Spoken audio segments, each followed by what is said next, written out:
Welcome to Lyra Echo Stories, where every story echoes emotions, memories, and hidden truths. Step in and feel the echo of every tale. "You know how to push his buttons," my mother whispered, while I sat on the bathroom floor at 14, pressing a cold washcloth to my ribs. That was the sentence I grew up hearing. Not, "Are you okay?" Not, "He had no right." Just, "You know how to push his buttons." Like the bruises were a choice I made. For 18 years, every time my father hit me, my mother waited until he left the room and said some version of that line. And for 18 years, I believed her. I believed I was the problem. The day I moved out, she called and told me I was destroying the family. I said, "You watched him destroy me for 18 years and said nothing." She hung up. 6 months of silence. Then she called again, crying. And she said something I never expected to hear from her. It wasn't an apology, it was bigger than that. And it changed everything. Before I go on, if this story resonates with you, please take a moment to like and subscribe, but only if you genuinely connect with what I'm about to tell you. Drop a comment and let me know where you're watching from and what time it is where you are. My name is Megan. I'm 24. I'm a nurse at a small community hospital in Ohio. Now let me take you back to the summer I turned 14. The summer I finally understood that my mother was never going to protect me. If you drove past our house on Maple Ridge Lane, you'd think you were looking at the most American family on the block. White colonial with black shutters. A lawn so even it looked like Richard Moore mowed it with a ruler. Which, honestly, he might have. There was always a flag on the porch, always a wreath on the door that matched the season, and always a Ford F-250 in the driveway, washed every Saturday morning before anyone else on the street was awake. My father was a deacon at Grace Baptist Church.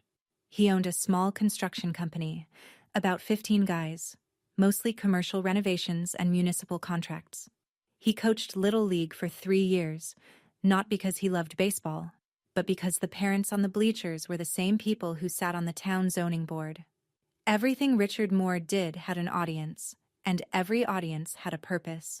My mother, Linda, was the woman who always showed up to potluck with a warm casserole and a cardigan buttoned to the collar. Hair pinned, smile soft, voice low.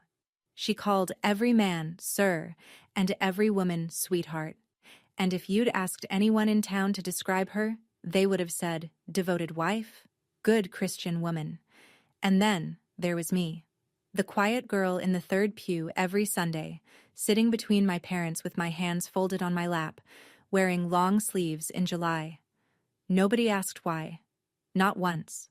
Not the Sunday school teachers, not the neighbors, not the women who told my mother what a beautiful family she had. Nobody looked past the flag on the porch, or the mowed lawn, or my father's handshake. Firm enough to make men respect him, gentle enough to fool everyone else. If you'd driven past our house, you would have been wrong about us. Everyone was. The first time I remember it clearly, I was 10. I'd forgotten to wash the dishes after dinner. Not refused. Forgotten. I was doing homework at the kitchen table, and the plates were still in the sink when my father came back from the garage. He didn't yell. That's what people never understand. Richard Moore didn't raise his voice. He pulled his chair back from the table slowly, set both hands flat on the wood, and said, in that low, even tone that still makes my spine lock, "Come here." The bedroom door closed. What happened behind it? I'm not going to describe. I'll just tell you that the next morning, I counted 3 bruises below my ribs on the left side, and I learned to wash the dishes before I sat down to do anything else. What I remember most isn't the pain. It's what came after. My mother walked into my room maybe 20 minutes later after his truck pulled out of the driveway. She sat on the edge of my bed. She didn't look at the bruises. She looked at my face, and she whispered, "You know Daddy doesn't like dirty dishes. Why do you keep pushing him?" Like I had pressed a button. Like what happened to me was a natural consequence of my own carelessness. I was 10. My brother Ethan was 4 at the time. He was in the living room watching cartoons while it happened. My father never touched him. Not once, back then. Ethan was the son, the one who carried the name, the one my father called Buddy, and took to job sites on Saturdays. I used to think the difference between us was simple. Ethan was good, and I was the problem. It took me 14 more years to understand that wasn't true. By the time I was 14, I'd been to the emergency room 3 times. Each visit had the same script. My mother drove. My father came along.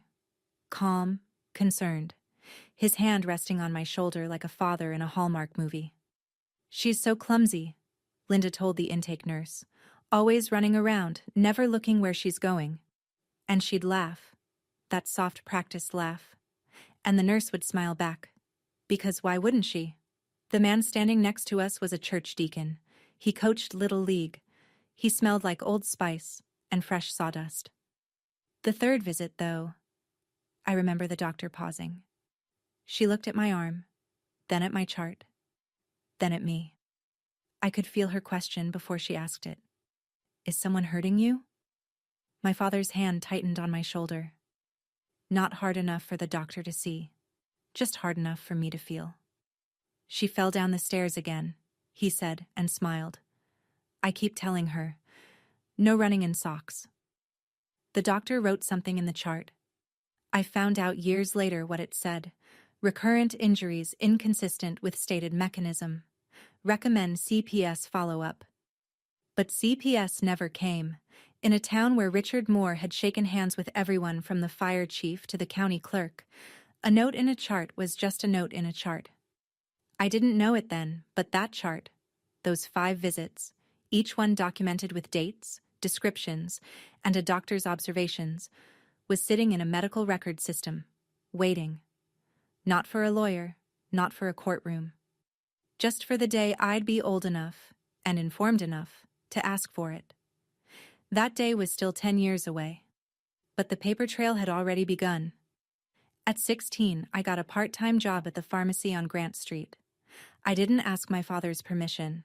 I asked my school counselor to sign the work permit, told him it was for college savings, and started bagging prescriptions 3 afternoons a week at $9.25 an hour. My father found out within a week. He didn't like it. Not because he cared about my schedule, but because a girl with her own paycheck is a girl with options, and Richard Moore did not raise his children to have options he didn't control. "No daughter of mine needs to work," he said at dinner. His voice was pleasant. His eyes weren't. "People will think I can't provide." I kept the job. I kept every dollar in a shoebox under my bed, tucked behind a stack of old textbooks. By the end of 6 months, I had $412, enough for a security deposit on the smallest apartment in the county, if I ever needed one. My mother saw the shoebox once. I came home and found her standing in my room, staring at it on my desk like it was a grenade. She didn't say anything. She just looked at me with this expression I couldn't decode. Part fear, part something else. Envy, maybe, or recognition. Like she was looking at a version of herself that had made a different choice at 22. Then my father found it. He took every dollar, counted it at the kitchen table in front of me, folded the bills into his wallet, and said, "Money earned under my roof belongs to this household." I didn't cry that night. I lay in bed, staring at the ceiling, and I started hiding cash inside a tampon box in the bathroom cabinet, and I started counting days. At 17, I had saved enough for a deposit and first month's rent on a studio apartment 2 towns over. I'd been accepted into the nursing program at the community college. I applied without telling anyone, used the school library computer, and had the acceptance letter sent to a P.O. box I'd rented for $11 a month. But mail is a fragile thing in a house where one person controls everything. The day the second copy of my financial aid summary arrived, the one I'd accidentally had sent to the house, my father was the one who opened the mailbox. He brought the envelope to dinner, set it next to the salt shaker. Didn't mention it until we were all seated, forks in hand, steam rising from the mashed potatoes my mother had spent an hour making. "What's this?" he asked. His voice was conversational, almost curious. I looked at the envelope. My stomach dropped. "It's mine," I said. He opened it slowly, read it.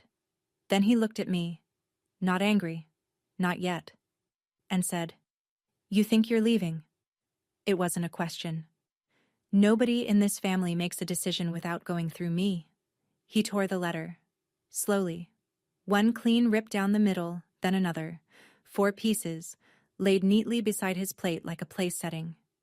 My mother cut her meat. Ethan, 11, small for his age, stared at his plate. Nobody spoke.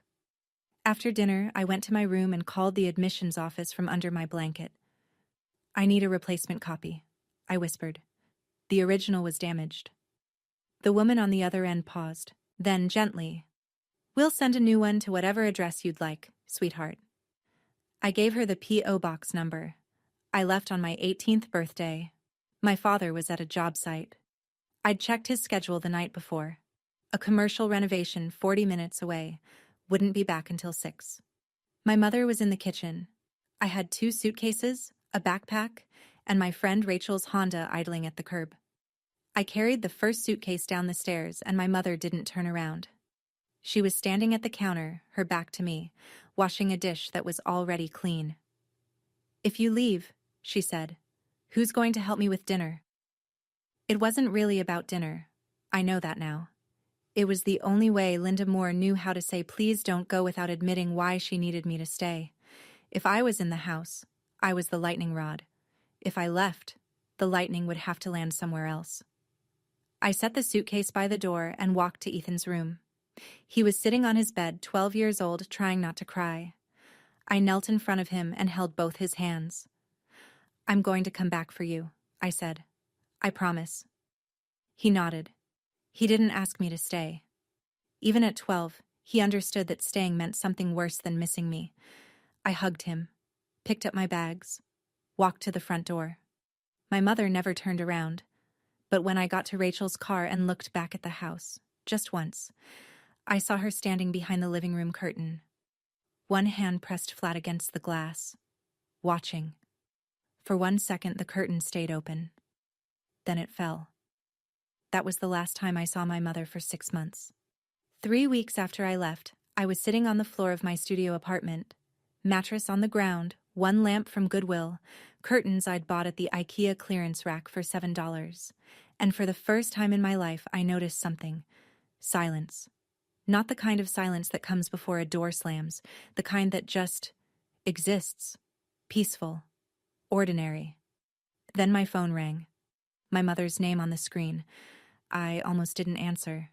But some part of me, the part that had spent 18 years hoping she'd choose me, picked up. She didn't ask how I was. Didn't ask about the apartment, the job, the program. She went straight to it. "Your father isn't eating. He's not sleeping. The house feels wrong without you." A pause.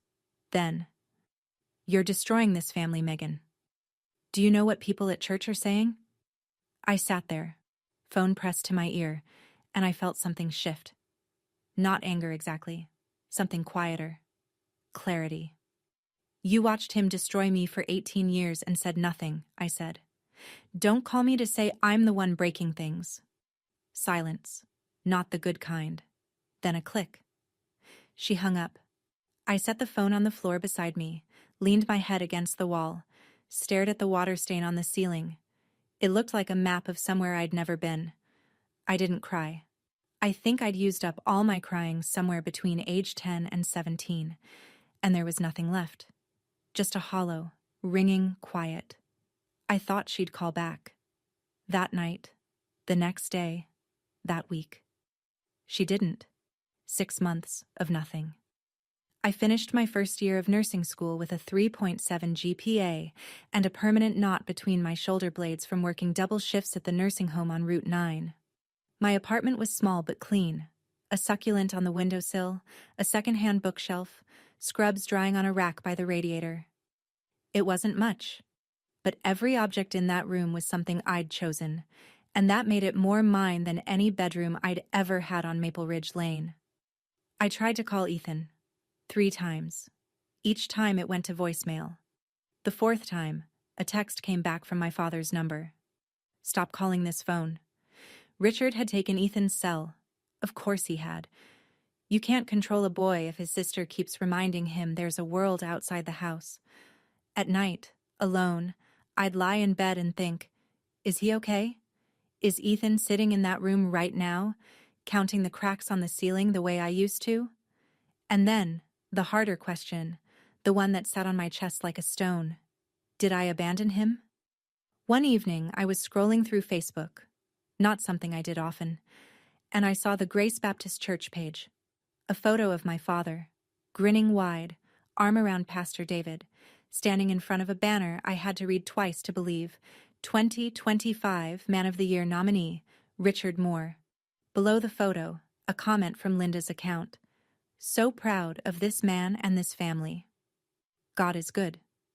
The family in that photo was 3 people. I'd been cropped out. I stared at the screen for a long time.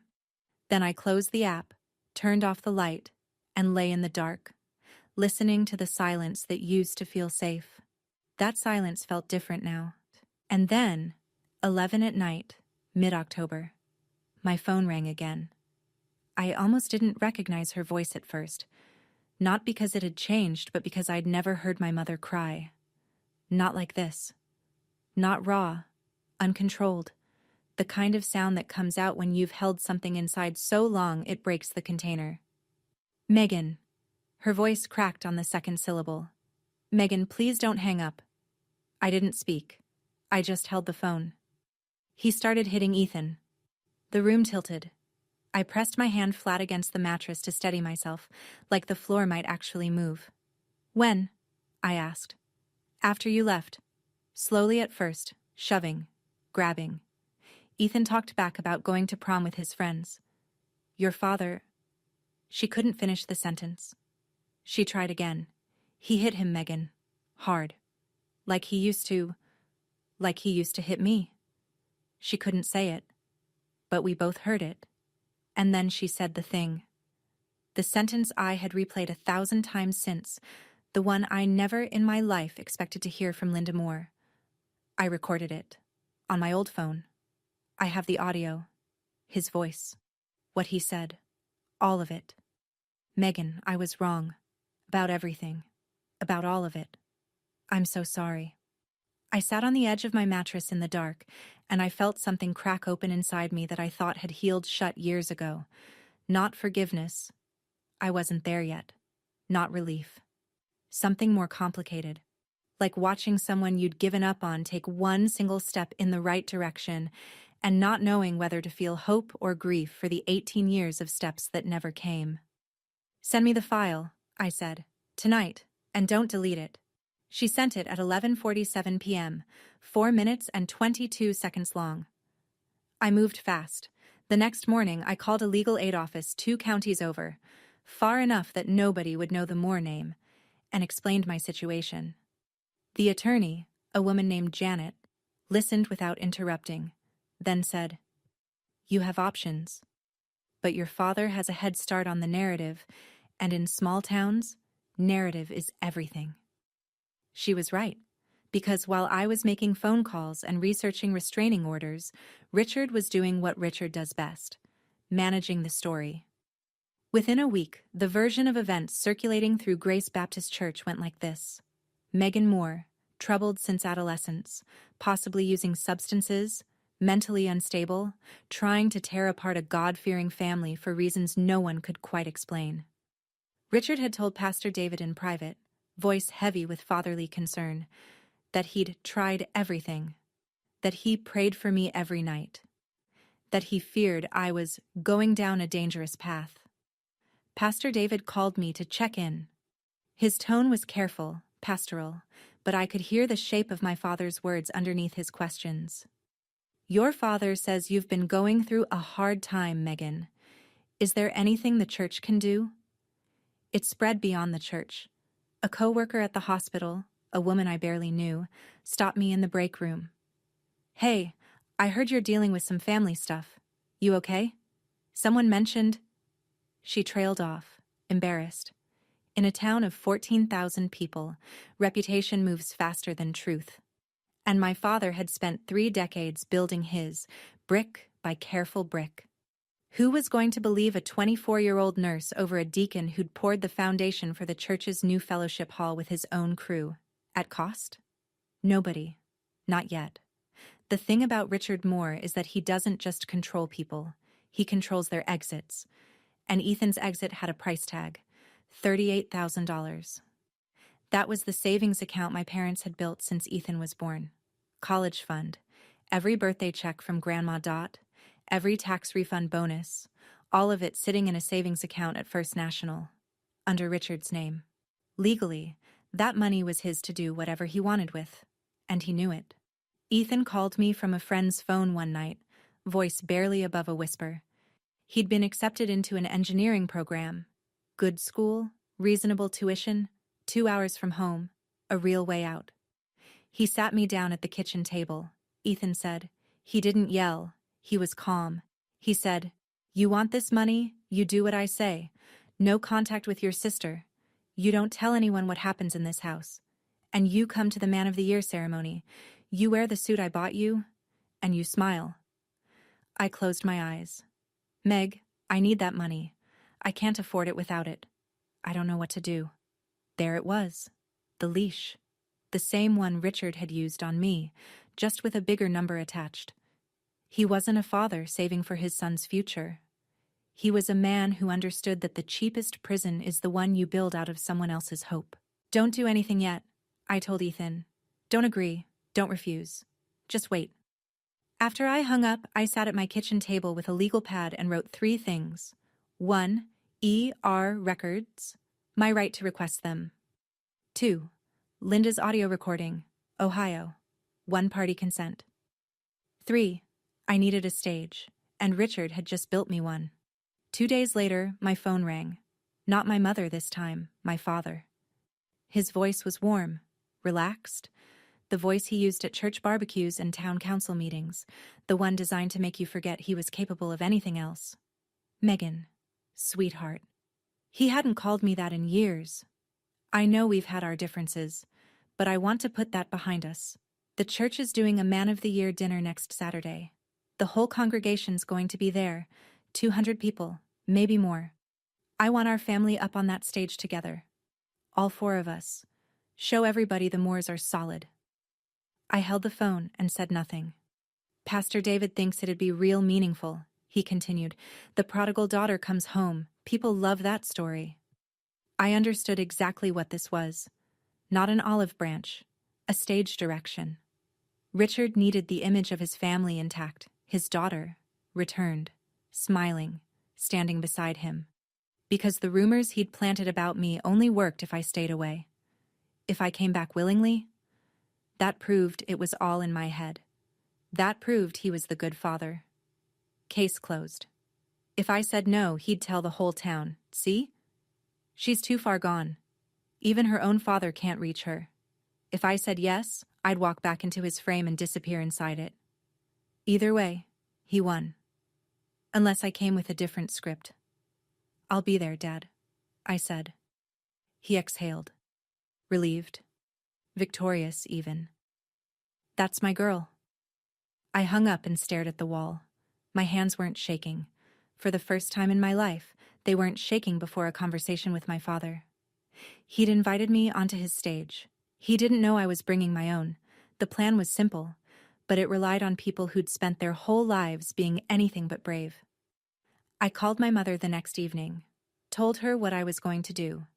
Bring the medical records, play the audio, and let the truth stand in front of the same 200 people my father had spent 30 years performing for. "I need you there," I said. "I'm not asking you to speak. I'm just asking you to stand." The silence on the other end lasted so long I checked to see if the call had dropped. "Megan, I can't." Her voice was small. The same voice she used at the dinner table when my father asked why the roast was dry, or the laundry wasn't folded, or the house wasn't quiet enough. The voice of a woman who'd been trained year by year to make herself as small as possible. You don't know what he'll do. Everyone in that church trusts him. They'll look at me like like you're what, Mom? Like I let it happen. I let that sit. Because she did. And she knew it. And that knowledge was either going to paralyze her or push her forward, and I couldn't make that choice for her. "You did let it happen," I said, not to be cruel, because it was true, and if we were going to stand in a room full of people and tell the truth, we had to start by telling it to each other. "But you also pressed record, and that matters." Another silence. Longer. I'll try," she whispered. "I'll try to be there." I hung up knowing that try wasn't a promise. My entire plan depended on a woman who'd spent 28 years learning how to disappear, and I was asking her to be visible. The next morning, I drove to the county hospital where I'd been taken 5 times before the age of 16. I knew the building. I knew the system. I was a nurse. I'd spent 2 years working inside healthcare records infrastructure, and I knew one thing with absolute certainty. Under HIPAA, every patient has the legal right to request their own medical records. No court order needed. No lawyer required. Just a signed authorization form and valid ID. The Health Information Management Office was in the basement. Fluorescent lights, beige carpet, a desk stacked with file boxes. The woman behind it was in her 60s, reading glasses on a chain, name tag that said, Barb. "I need copies of my records," I said. "Emergency department visits. All of them." She looked at my ID, typed my name, and paused. Then she took off her glasses and looked at me. Really looked. The way nobody in this town had looked at me when I was 10, or 12, or 14. "I remember your name," she said quietly. "5 ER visits before you turned 16. I always wondered what happened to you." I didn't answer that. I didn't need to. "Standard processing is 7 to 10 business days," she said. "The dinner you're talking about, the one at Grace Baptist?" I hadn't told her about the dinner. She shook her head slightly. "Small town, honey. Everybody knows about that dinner." She turned back to her computer. "I'll have these ready by Thursday." Thursday was 2 days before the ceremony. I walked out with a receipt and a timeline. The records would show 5 visits, 3 with the same notation. Injuries inconsistent with accidental mechanism. 1 with a recommendation for CPS follow-up that never happened. Paper has a long memory, even when people choose to forget. 2 days before the ceremony, Richard Moore threw a barbecue. I heard about it from Ethan, who whispered into his friend's phone from the backyard while my father stood at the grill, holding court. A dozen men from the church, elders, deacons, committee chairs, eating pulled pork and laughing at Richard's jokes in the same backyard where, 6 weeks earlier, he'd grabbed Ethan by the collar hard enough to tear the stitching. "He's telling everyone you're coming home," Ethan whispered. "He keeps saying, 'My daughter's finally coming back.' Thank the Lord." They're all congratulating him. That evening, I opened Facebook. The Grace Baptist Church page had a new post. A family photo from 8 years ago. Me at 16, Ethan at 10, Linda in the middle, Richard's arm around all of us. Everyone's smiling. The caption read, "Family is everything, through thick and thin. God is good." 87 likes, 22 comments, hearts, prayer emojis. What a blessing. Pastor David called me that night. "Megan, your father is so happy you agreed to come. I think this could be a real turning point for your family. The congregation is looking forward to seeing you all together." I listened. I thanked him. I hung up. And I sat in my apartment, looking at the manila envelope on my kitchen table, the one Barb had expedited, and the phone beside it with a 4-minute and 22-second audio file, and I felt the weight of what I was about to do. Richard Moore had spent the entire week turning his Man of the Year ceremony into a redemption story. The wayward daughter returns. The family heals. The patriarch's love conquers all. Everyone claps. He'd written the script, cast the roles, built the stage. He just forgot that I'd learned to read. The night before the ceremony, I almost didn't go through with it. I sat at my kitchen table past midnight, staring at the records. 5 ER visits, typed out in clinical language, dates, descriptions, the doctor's careful notations. Next to them, my phone, loaded with 4 minutes and 22 seconds of my father's voice doing exactly what he'd done my entire childhood, only this time to his son. And I thought, what if I'm wrong? Not wrong about the facts. Those were printed in black and white. But wrong about the outcome. What if I stood up in that room, and 200 people looked at me the way they'd looked at me my whole life, like I was the problem? My phone buzzed. Ethan, calling from his friend's phone again. Meg. His voice was barely a whisper. Dad made me try on the suit tonight. He said if I say one wrong word tomorrow, he's pulling every dollar from the account. A pause. He measured my tie, Meg. He actually stood there and measured my tie with a ruler to make sure it was straight. I closed my eyes. I can't do this anymore, he said. I can't sit up there and smile. I can't pretend we're okay. Because we're not okay. We haven't been okay my whole life. And in his voice, I heard myself.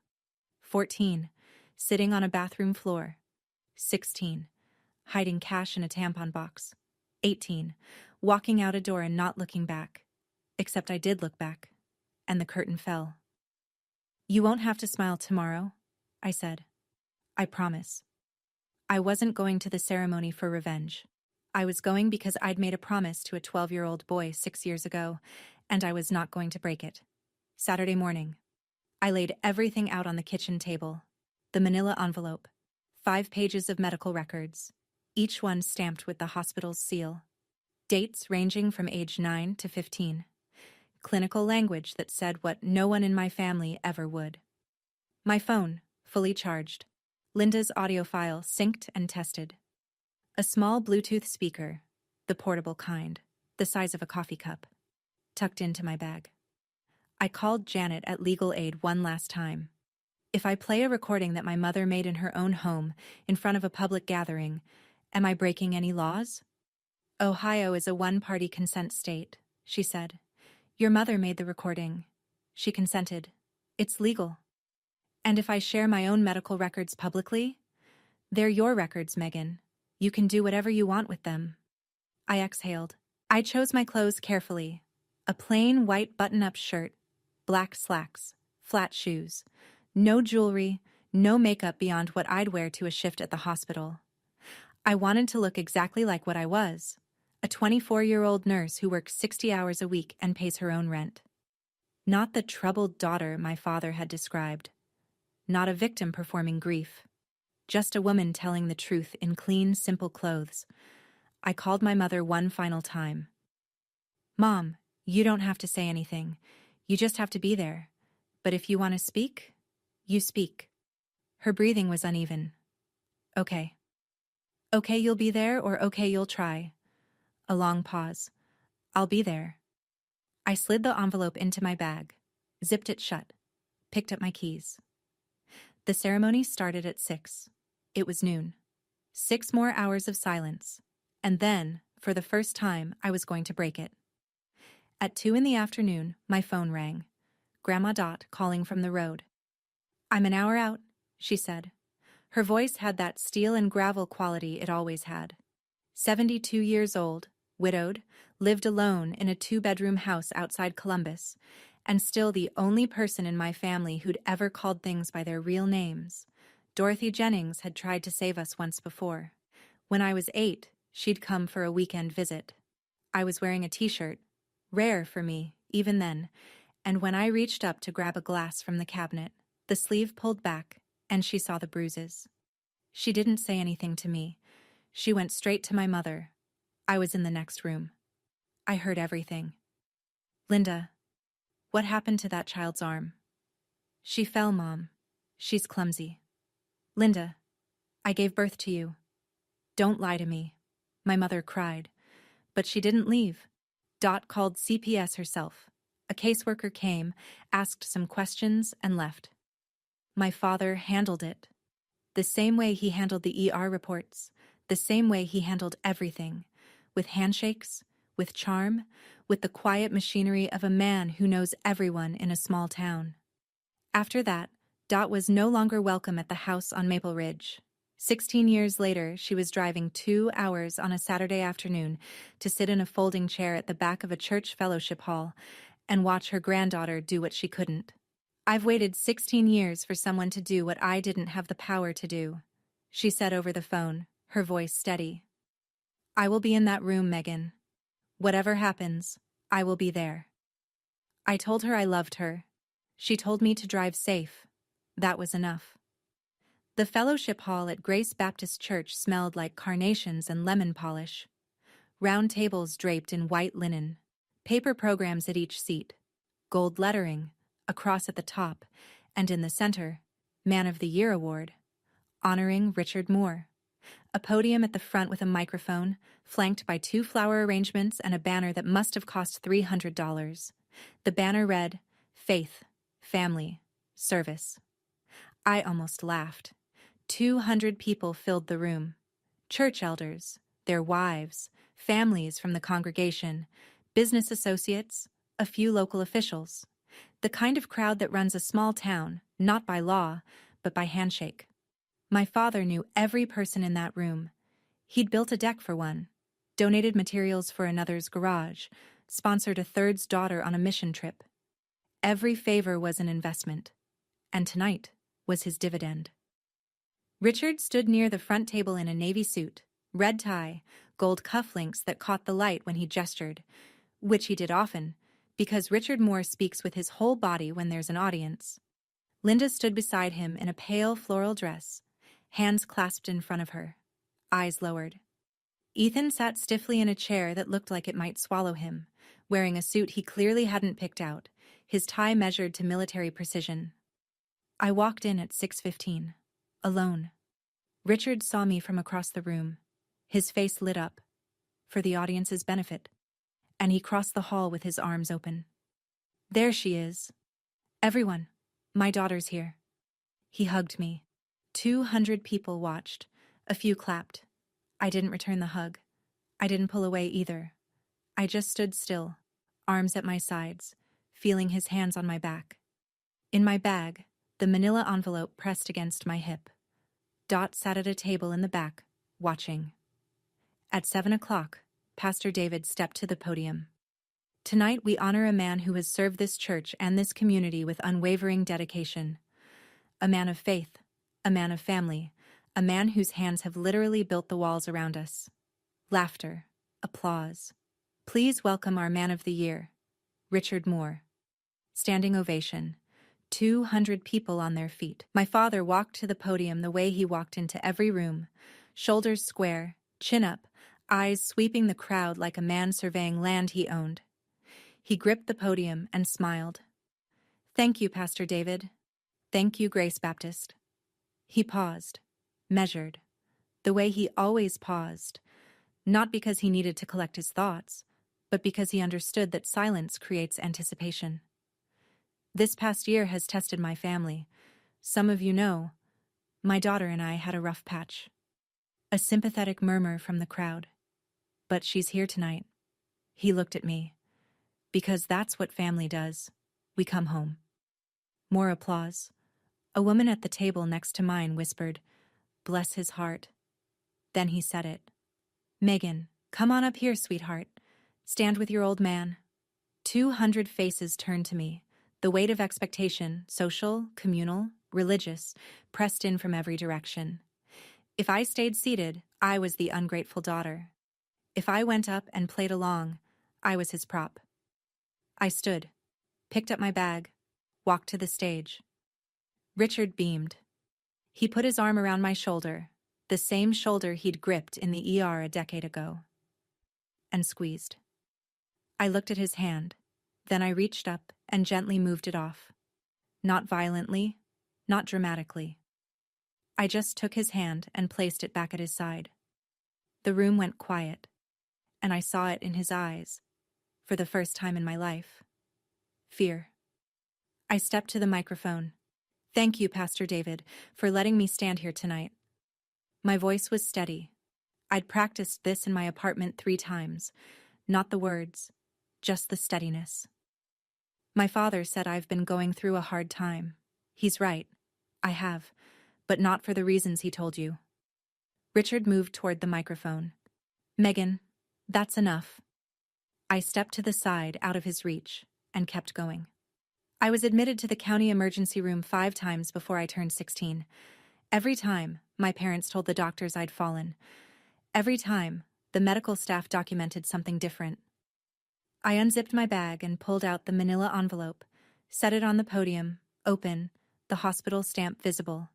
These are my medical records, my own records, which I have every legal right to share. They describe, and I'm quoting, recurrent injuries inconsistent with stated mechanism. On one visit, the attending physician recommended a Child Protective Services follow-up. It never happened. Silence. Not the comfortable kind, the kind where 200 people realize they're holding their breath. Richard's face had gone white.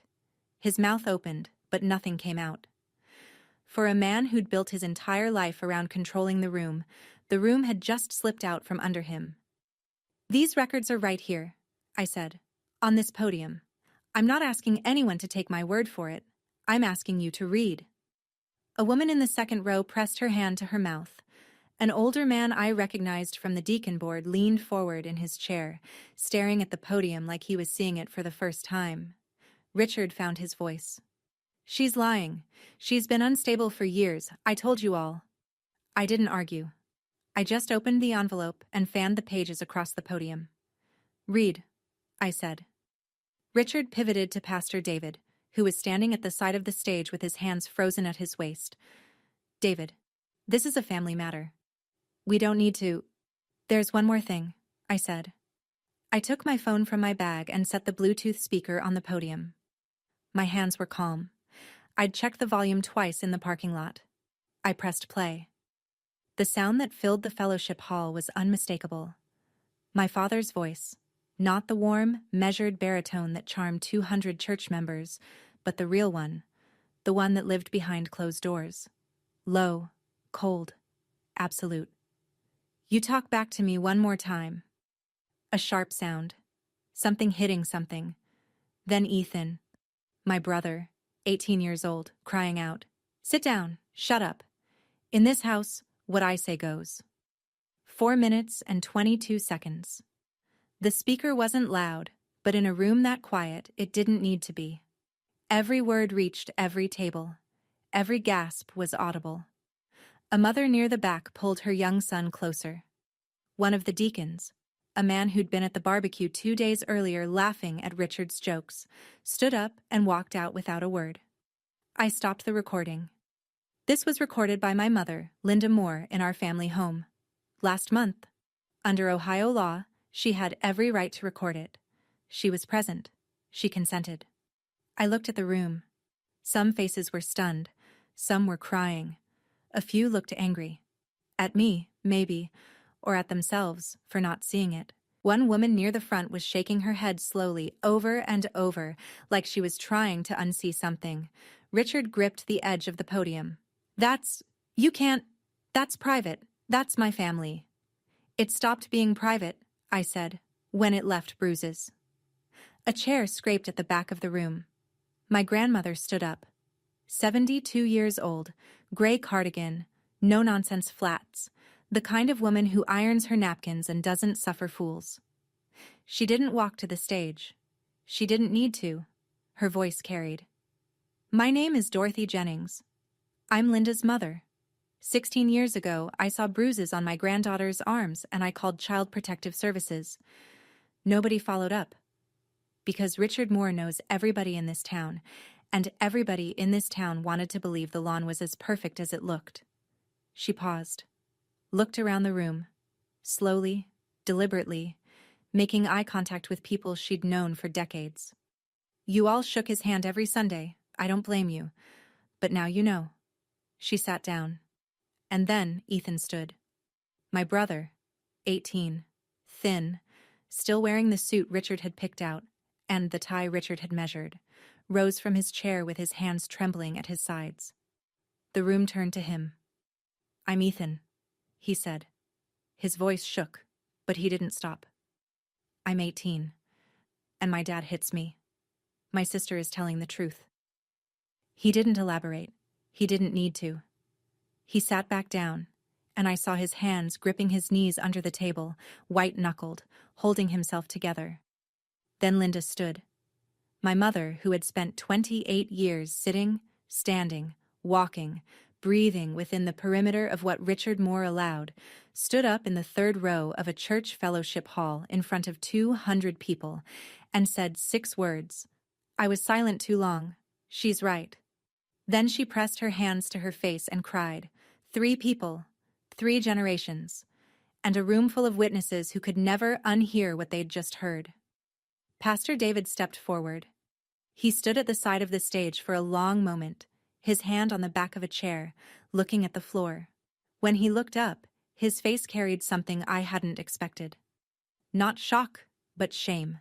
The quiet, specific shame of a man realizing he'd been standing 3 feet from the truth and looking the other way. Richard, he said. His voice was level, but the warmth was gone. I need to speak with the deacon board. Right now. Richard tried once more. He reached for David's arm, dropped his voice to that intimate, reasonable murmur he'd perfected, the one that had diffused every inconvenient question for 30 years. David, listen to me. This is a misunderstanding. My family's going through a rough... Richard, Pastor David pulled his arm back. Not right now. The room shifted. Not all at once. Not a movie-style moment where everyone stands and claps. It was slower than that, and messier. Some people stared at their plates. Some whispered to each other. A woman I didn't know, mid-50s, glasses, the kind of face you'd see behind a library counter, walked over to me, touched my arm, and said, I'm sorry, sweetheart, I didn't know. Now you do, I said. A few of Richard's closest friends, the barbecue men, the ones who'd heard his version of events for years, sat frozen. One of them got up and left without speaking to anyone. Another stared at Richard with an expression I recognized, the look of a man rearranging everything he thought he knew. Not everyone believed me that night. Some never would. But enough did. I stepped off the stage, walked to Ethan, took his hand. Linda followed. We left through the side door, and I didn't look back. 72 hours. That's how long it took for the life my father had built to come apart. 24 hours after the ceremony, the deacon board met. I wasn't in the room, but Ethan heard from a friend whose father was on the board. The vote to remove Richard from his position was unanimous. Not a single voice in his defense. The same men who'd eaten his pulled pork and laughed at his jokes sat in a circle and voted him out without debate. 48 hours. The 2 largest contracts Richard's company depended on, both sourced through church connections, were canceled. The first was a $180,000 renovation of the church's east wing.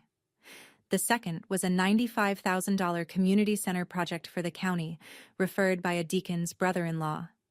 Both pulled out with the same polite, devastating language. We feel it's best to go in a different direction at this time. 72 hours. I drove Linda and Ethan to the county courthouse. We filed for a temporary restraining order. The petition included my medical records, the audio recording, and a sworn statement from Ethan. The judge reviewed it in chambers. Not a dramatic courtroom scene, just a tired woman in a small office reading through pages and listening to 4 minutes of audio on her laptop speakers. She granted the order before lunch. Richard Moore was barred from coming within 100 yards of his wife, his daughter, and his son. He was ordered to vacate the house on Maple Ridge Lane. The house, it turned out, had both their names on the deed. Linda had been on the title since they purchased it in 1998. Richard had acted like he owned it alone for 26 years. He didn't. He packed 2 bags and moved into a rental on the other side of town. The lawn on Maple Ridge was already getting long. The day after the restraining order was granted, Richard walked into First National Bank and withdrew every dollar from Ethan's savings account.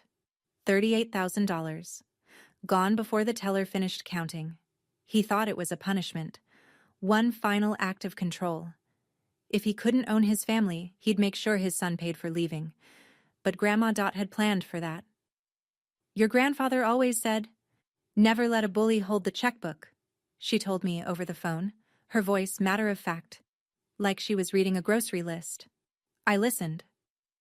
5 years earlier, quietly, without telling anyone, Dot had opened a 529 education savings account in Ethan's name. $200 a month pulled from her late husband's pension. $12,000. Not a fortune, but enough to keep the door open. And then the church did something I didn't expect. Within a week of the ceremony, a group of women from Grace Baptist, the same women who'd brought casseroles to our house, who'd told my mother what a beautiful family she had, organized a scholarship collection for Ethan. They passed an envelope at the Sunday service. They posted about it on the church Facebook page. They sent checks in the mail. By the following Sunday, $8,400. $12,000 from Dot. $8,400 from the community, a financial aid application that Ethan and I filled out together on my kitchen table on a Tuesday night, eating takeout pizza on paper plates. It wasn't $38,000. It wasn't the golden path Richard had dangled and yanked away, but it was enough. And the best part? Richard's decision to drain the account became the final proof of who he was. The man who stole his own son's college fund out of spite. Even the people who'd been on the fence stopped defending him after that. The leash was cut. 2 weeks after the ceremony, I drove to the house on Maple Ridge. It was strange, pulling into that driveway without the Ford F-250 taking up the whole width of it. The flag was still on the porch. The lawn was uneven. The wreath was last season's. Linda was in the kitchen. Not cooking. Just sitting at the table, looking out the window at the backyard where the barbecue grill still sat, uncovered, rusting at the legs. The house was quieter than I'd ever heard it, and for the first time, the quiet wasn't a warning sign. She didn't look up when I came in, but she spoke. "Do you forgive me?" I pulled out the chair across from her, sat down, looked at my mother, really looked at her, and saw a woman I was still learning how to see. Not the villain, not the hero. Just a person who had been afraid for so long that fear became her personality, and silence became her language, and by the time she found her voice, her daughter had already grown up without one. "I don't know," I said, "and I don't need to know right now." Her face crumbled. "But you stood up," I said. "In that room, in front of everyone, you stood up, and that's the first step." I didn't hug her. I wanted to. Some part of me, the 10-year-old part, the part that had waited in a dark bedroom for her to come back and say it wasn't your fault, wanted to. But I wasn't that girl anymore, and pretending I was would have been a different kind of lie. So I just sat there, beside her, in the kitchen that used to feel like a trap, and now just felt like a kitchen. We didn't say much. That was enough. A year later, the house on Maple Ridge Lane looked different. Not renovated. Linda didn't have the money for that. But the wreath was new. The lawn was mowed, a little unevenly, by Ethan when he was home on weekends. And the refrigerator, the same white Kenmore that had held my father's beer and my mother's leftovers for 20 years, now had a photo of Ethan on it, grinning in a college sweatshirt standing next to a girl I hadn't met yet. My photo was up there, too. A selfie I'd sent Linda, me in my scrubs after a 12-hour shift, tired but smiling. She'd printed it at the CVS and stuck it next to Ethan's with a daisy magnet. It was the first time a picture of me had been on that refrigerator. I was 25. Ethan was doing okay. Not Harvard, not the grand plan Richard had weaponized. A solid community college near Dot's house, engineering track, a part-time job at a hardware store that gave him an employee discount on tools he actually wanted. He called me every Thursday. We mostly talked about nothing. It was the best part of my week. Linda was in therapy. She'd gotten her driver's license, her first, at 50 years old. The day she passed the test, she sent me a photo of herself holding the card, and her smile was the most genuine expression I'd ever seen on her face. We met every other week for coffee. Some visits were good, some were quiet, some were hard. But they existed, and that was more than I'd had for 18 years. Richard lived alone in a one-bedroom rental across town. He'd lost the deacon seat, the contracts, the house, and the story he'd told himself about who he was. Some people still believed him, but fewer every month. He never apologized. I stopped waiting for him to. I'm not telling you this story to teach you something. I'm not a therapist. I'm not a life coach. I'm a nurse who works 60 hours a week and owns one nice pair of shoes. I'm telling you because for 18 years I thought I was the problem. I thought that if I were quieter, softer, more careful, if I could just stop pushing his buttons, my father would stop hurting me. And the person who should have told me that wasn't true was standing right there the whole time, whispering the opposite. So if anyone listening to this right now is sitting in a room where someone keeps telling you that you're the reason things are broken, you're not. You were never the reason.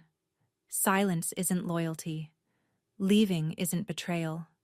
And you never owe your image to someone who shattered yours. My mother was wrong for 18 years. But she was right once, the night she pressed record.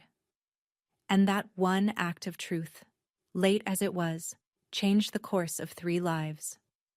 I don't know if I'll ever fully forgive her. Forgiveness isn't a light switch.